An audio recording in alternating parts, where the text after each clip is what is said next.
Hi, I'm here today talking about a woman who encountered Jesus, and that woman was the mother of the sons of Zebedee. And we think her name might have been Salome, not to be confused with the other Salome that demanded the head of John the Baptist. So we're here to listen to some things that happened with this encounter with Jesus. And it is told in several Gospels. It's told in Matthew, and it's also told in Mark.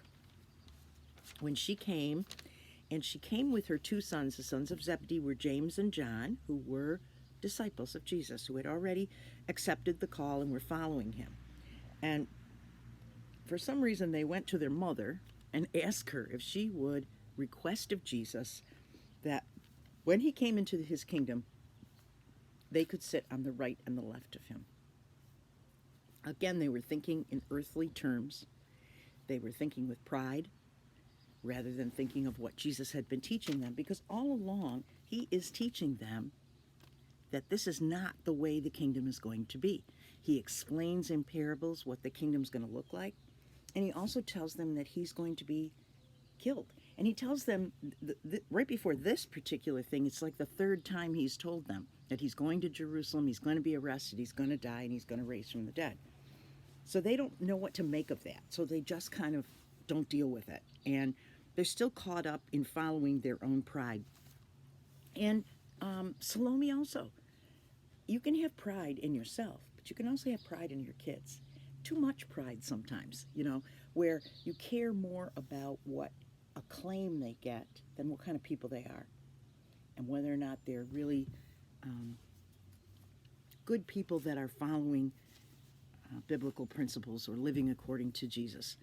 We can sometimes have pride and brag about what's going on with our kids. It's one thing that's really hard, I think, about Facebook and other social media platforms is very often people put the happy things about their children on there, which is great. I mean, it's wonderful to brag about your kids and your grandkids. Nothing wrong with that. But if you're having trouble with your kids and you read that, you begin to think that nobody has any problems with their children except for you. None of their grandchildren went astray. None of their children went astray. And that's just simply not true. So it's easy to get depressed like that because we have pride in our children. And obviously Salome had pride in her two boys. And she asked Jesus, I have a favor to ask of you. And he says, what? What favor do you want? And in Mark, it says, she said, no, in Mark, it's just James and John. The mother is left out of Mark's account. And we don't really know why, but we do know from Matthew that the mother was involved, that Salome was involved here. Because Salome is the one who says, grant that one of these two sons of mine may sit at your right and the other on your left as you come into the kingdom. I think that's very prideful. People get caught up in following their pride, and usually there's bad consequences from that. Whenever my pride gets ahead of me, I get into trouble. I do things that I'm sorry for afterwards. And the book of Proverbs speaks a lot about this. In Proverbs 16, there's several verses that I wanted to point out to you. The first one is, the Lord detests the proud. This is not something that God likes in us. Now, again, we're not talking about being proud of yourself when you do something good, or natural kinds of pride is a good feeling.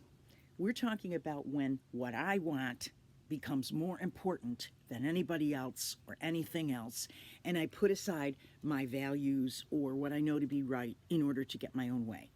And this is kind of what Salome's doing. She has been following Jesus around Galilee, so she must know his teaching. And he's taught several times about being humble, being a servant, and yet her pride gets the better of her. She wants her boys to have places of honor. She wants them to sit right up there and get the glory with Jesus, because after all, they've been following him. Why shouldn't they? That's pride. That's false pride, let's say, or bad pride. It's kind of a semantic thing, but you and I both know that balance. We know when we're letting our ego and our pride get ahead of us. And The Lord does not like that. It said God detests the proud.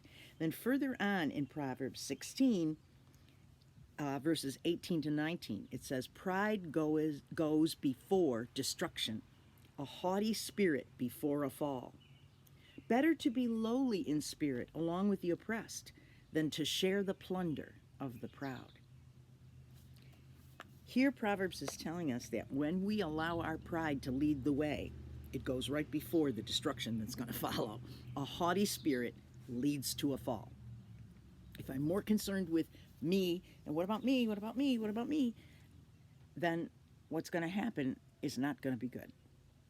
Pride goes before a destruction, and a haughty spirit before a fall. Lots of times, if we let our pride get in the way, the Lord will allow us to fall, so that we go scurrying back to Him, because we need to realize that it's all about our eyes on God, not our eyes on ourselves. And when we have our eyes on ourselves, and it's all about what we need, what we want, what we desire, then we're setting ourselves up for a fall. That's what Proverbs is telling us. It's a warning, really. So it's all through the Bible about pride. There's another verse in Proverbs 11 that says the same thing. Pride leads to disgrace, but with humility comes wisdom.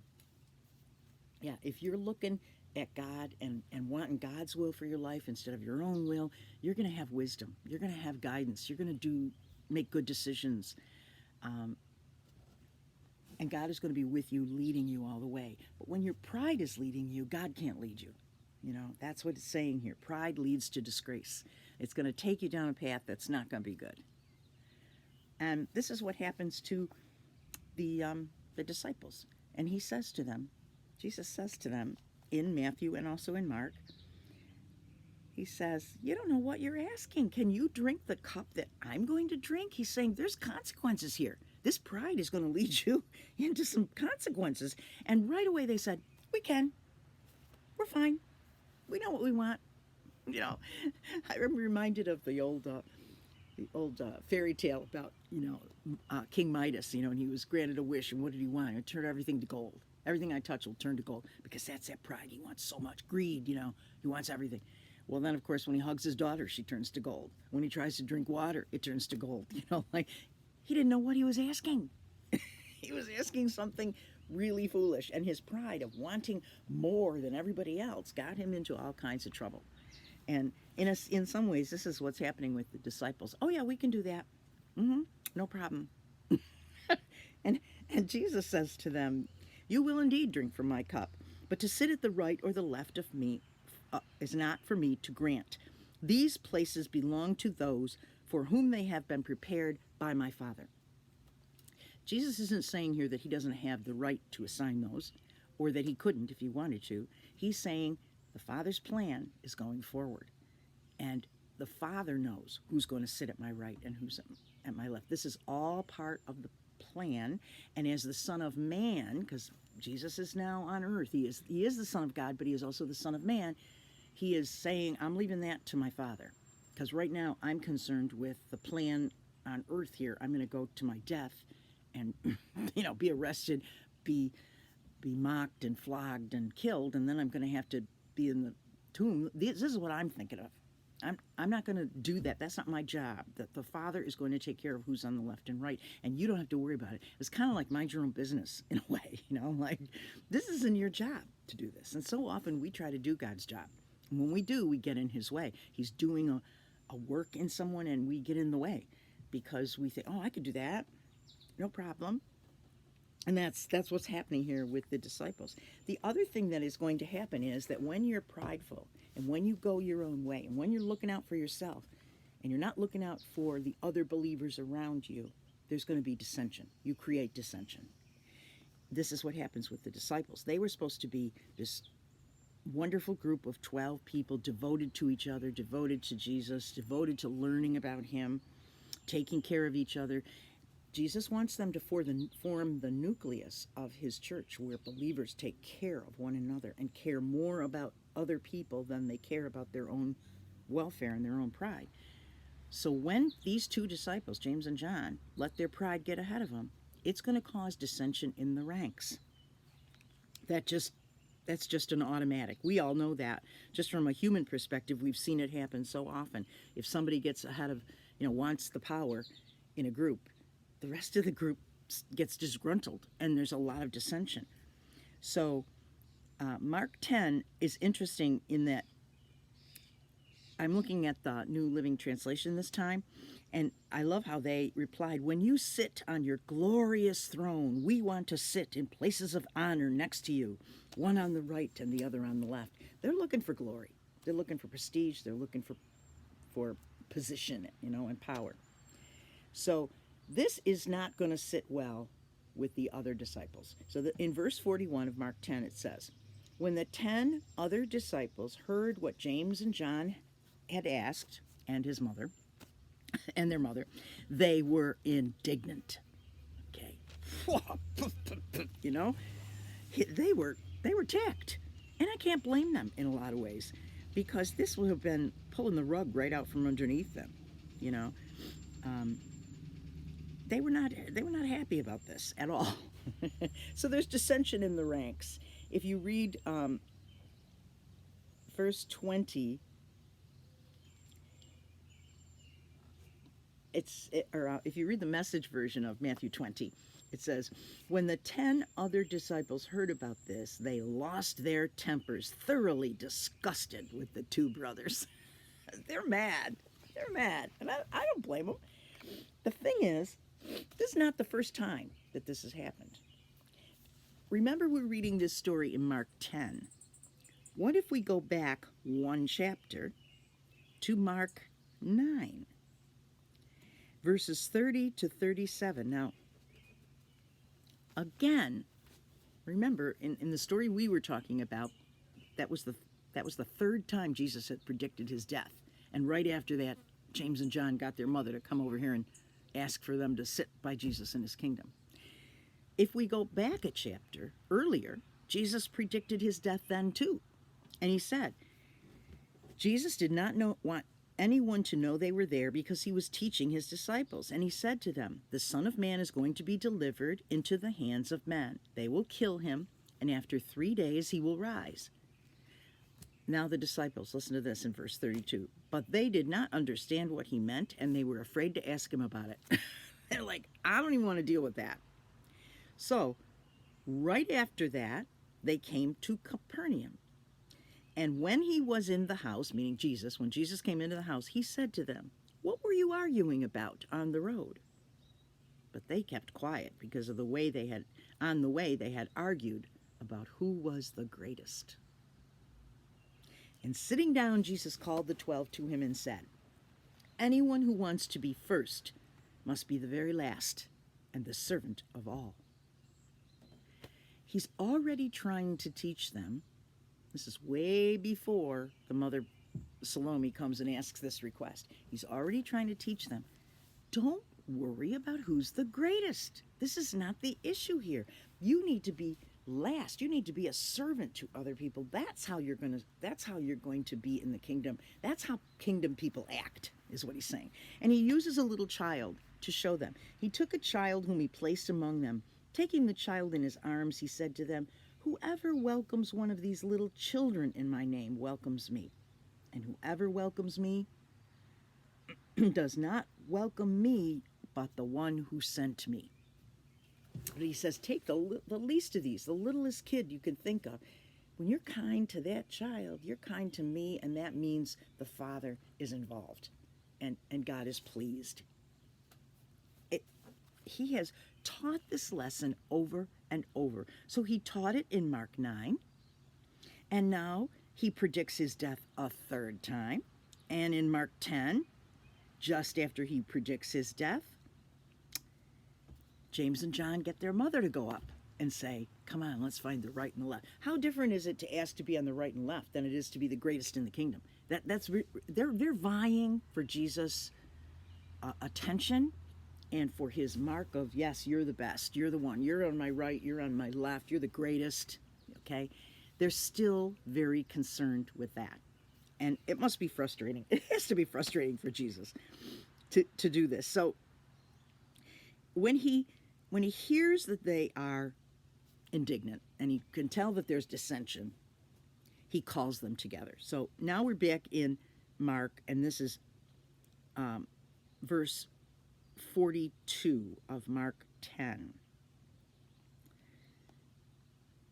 Jesus called them together and said, "You know that those who are regarded as rulers of the Gentiles lord it over them, and their high officials exercise authority over them. Not so with you. Instead, whoever wants to become great among you must be your servant, and whoever wants to be first must be the slave of all. For even the Son of Man did not come to be served, but to serve, and to give his life as a ransom for many." He is using an earthly example to show them, to contrast their behavior, and to say, you are acting like unbelievers. He's saying, you know, the rulers of this world, you know, the Gentiles, they lord it over people. They flaunt their authority, and they you know, anybody under them, they're going to really flaunt their authority over them. And then, of course, the people over those people are also going to do that. So it's a top-down kind of thing, that the people in authority are going to pressure the people underneath them. And he's saying, this is not the way we're going to live. We're going to live the opposite of this. And he uses even himself as an example of this kind of servanthood. And it's a remarkable plan, really. And I can understand in a lot of ways why the disciples didn't understand it, and why even Salome probably didn't understand it. She's probably thinking, this is backwards, right? So they're all going to learn a lesson in this, and he's going to use this episode as another time to teach them about servanthood. He's already taught that lesson several times, but we're slow learners, we humans, you know. We don't get it the first time around many, many times. So anyway, we're going to stop there for today, and I'm going to probably finish up Salome and this whole matter of pride and dissension in the next session. And then I don't know where I'm going after that. If you got any suggestions, feel free to email me. Okay, have a blessed day.